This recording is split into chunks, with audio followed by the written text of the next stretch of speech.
Thank you, everybody, for having us. My name is Brian Ritter. I'm the Executive Director of Nahant Marsh Education Center in Davenport, Iowa. And I'm Judy Joyce. I'm with Impact 7G. I'm a senior geomorphologist and professional wetland scientist, and I've been working with the marsh for the last few years. Today's agenda, we're going to talk a little bit about the history of Nahant Marsh because we are a unique site. We're going to discuss where we are today and in terms of the projects we're working on here, and we're going to look at what our hopes are for the future. Nahant Marsh is located in Iowa, just across the border of the Mississippi in the city of Davenport. And we're located, actually, interestingly, near Interstate 280. We're right across from the confluence with the Rock River and the Mississippi River. And historically, Nahant Marsh had been a side channel of the Mississippi River. It was cut off, hundreds of years ago. And by the time of Euro-American settlement, this map is from 1837, it was a distinct sort of marsh feature that was only connected with the river when the river flooded. In 1969, a sportsman's club purchased about 78 acres of the marsh and started trap and skeet shooting out over the marsh. And for 25 years, they shot trap and skeet over the marsh, and that created an issue with lead. Over that time period, it was estimated that about 140 tons of lead was deposited into the main marsh over a 13-acre site of the marsh. And by the late 90s, it was identified that this lead was starting to cause problems, especially with waterfowl, but not only with waterfowl, but also with some of the native vegetation. You can see this cattail here, this picture that was taken in the late 90s, is actually deformed as a result of lead absorption. Lead causes genetic mutations in cattails.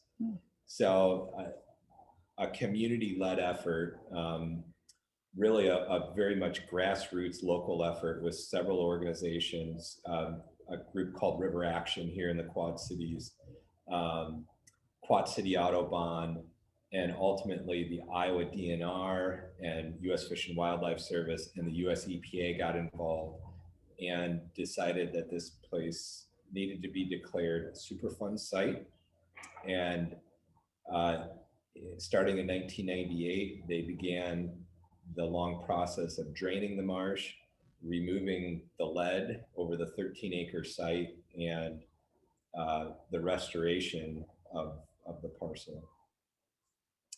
So that work was complete by 1999, and in the year 2000, Nahant Marsh was founded as a nonprofit organization, a nature preserve, and an education center. You could see on the previous slide, there was pictures of lots of people picking up lots of trash. And that was the other sort of story of this place. Not only was it contaminated from the gun club, but it was also sort of the dumping grounds of Davenport, and literally hundreds of thousands of pounds of trash, thousands of tires, just every piece of discarded material you can think of has been removed from the marsh over that time period. So the founding not only cleaned up the lead, but we very much have helped to stop that illegal dumping. So today, Nahant Marsh started at 78 acres and has grown to 305 acres. And we've been able to grow because of partnerships where we really have three main partners that make this organization flourish. The one is the nonprofit Nahant Marsh Education Center Board. The other is the city of Davenport, who actually owns the core of the marsh. And then a third entity is Eastern Iowa Community Colleges, who got involved in 2007 to really oversee grow and develop the educational programming on site. So I want to talk a little bit about how sort of what the overall goal is, and that is to bring back the marsh and restore it to where it was before that original boundary. And one of the questions that the board asked is, oh, we'd like to do this, we'd like to acquire land, we'd like to restore this, but how are we going to fund this? How are we going to get money beyond the donations and the grants that we have so far?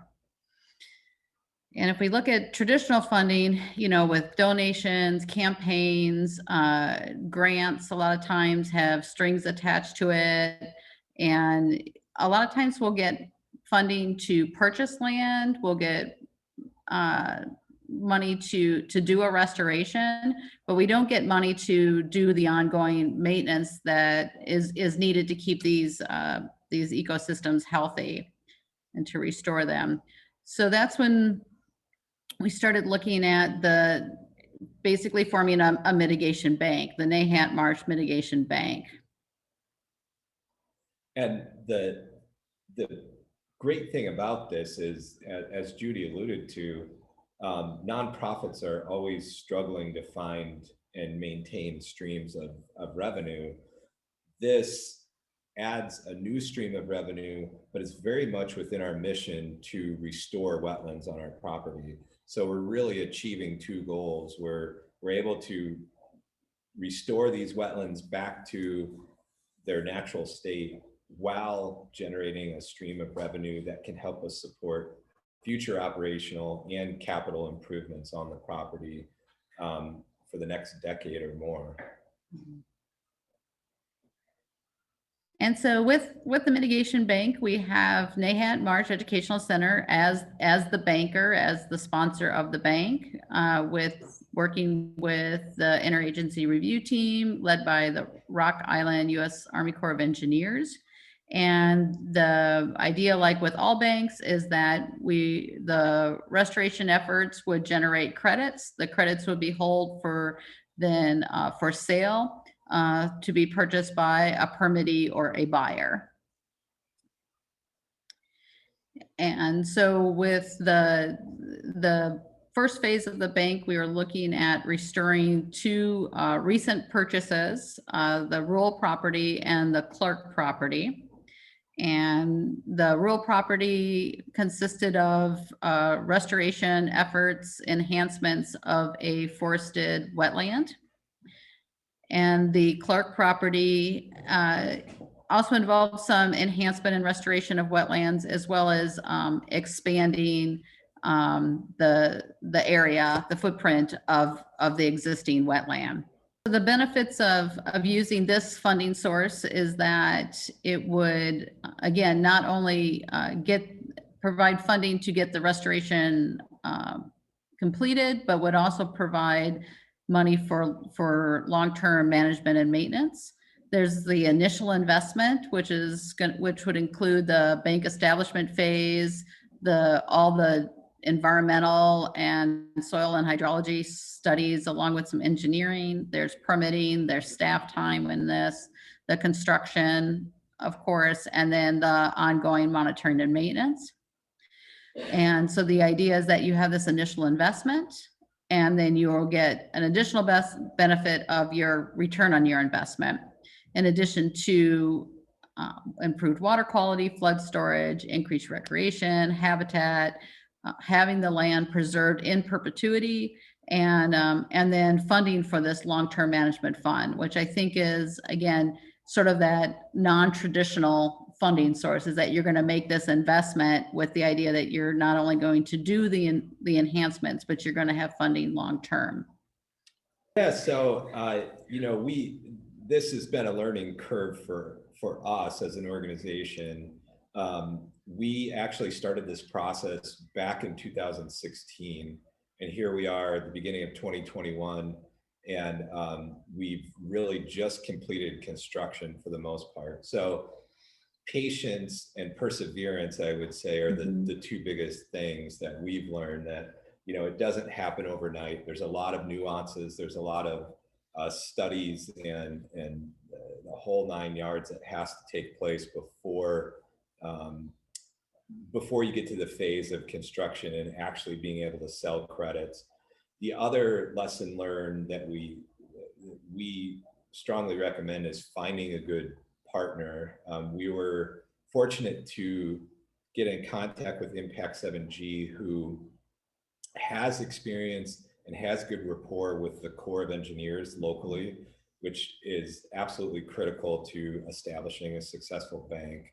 You have to find a knowledgeable partner and somebody that knows the nuances of working with the Corps. And we fully realize too, as an organization, that that $1.9 million that we're projecting is not going to come in overnight. We know that this is over the long term. And so being able to make our board aware that this is a lot of money invested up front, but over the long term, it will pay for itself and be able to provide us the benefit of having a sustainable source of funding. Yeah, and I'll just add with that, you know, the setting up a bank just takes a certain amount of time, and then how fast credits sell will depend on, you know, what projects are going, what transportation projects are happening in your area, and so it could be that credits sell just like that, and other times where it's like you're just hoping credits are going to sell. So it's just, you know, similar to any other thing where you've got inventory that you'd like to get out the door sooner than later. But you know, this investment up front with the, you know, wanting that return over time, I think works really well with an organization like this, where, you know, they're not just these investments aren't a one and done. This is an investment for a lifetime and beyond.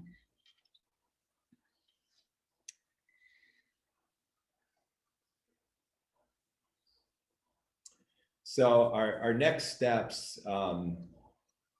we are currently negotiating with several landowners around us. So the whole complex of wetlands down here is well over 700 acres, probably closer to 1,000 acres. We currently own, as we mentioned earlier, 305 acres. And so the whole wetland mitigation banking will allow us hopefully to purchase more lands and maybe expand our wetland bank to have even further funding for the future. And this is one way to get the job done, but we're well aware that there's other potential funding opportunities that might fit better for those other parcels as we kind of acquire them and explore them. And I think that's really important. You know, a lot of times when you look at these preservation areas, these restoration sites, you think there's only one funding source, or it's all going to be 100% based on private donations. And by looking outside the box at some of these other funding stories and showing like how all this water ties together, whether it's wetland restoration funds, stormwater water quality funds, brownfield redevelopment money, wetland reserve program through the NRCS, or maybe it's hazard mitigation funds that are coming through FEMA. So I think when we're looking at restoration of these large parcels, you have to look outside the traditional ways of funding these areas so that you can really get the most bang for your buck and show how all these different water funding sources all tie together. We have lots more information about this project and others. If you want to see some nice drone footage or other videos, you can check out the YouTube channel for Nahant Marsh or Impact 7G's YouTube channel. You can also go to our websites at impact7g.com and nahantmarsh.org. Thank you for joining us today, and we'd be happy to answer any questions. And one parting thought with this picture, this is actually the first eagle nest that was built in Davenport city limits in probably well over 100 years. And this is right here at Nahant Marsh. So it's incredible if you build it, if you protect it, they will come. And we've had incredible success with wildlife returning to our area as we expand the wetland and improve the conditions here.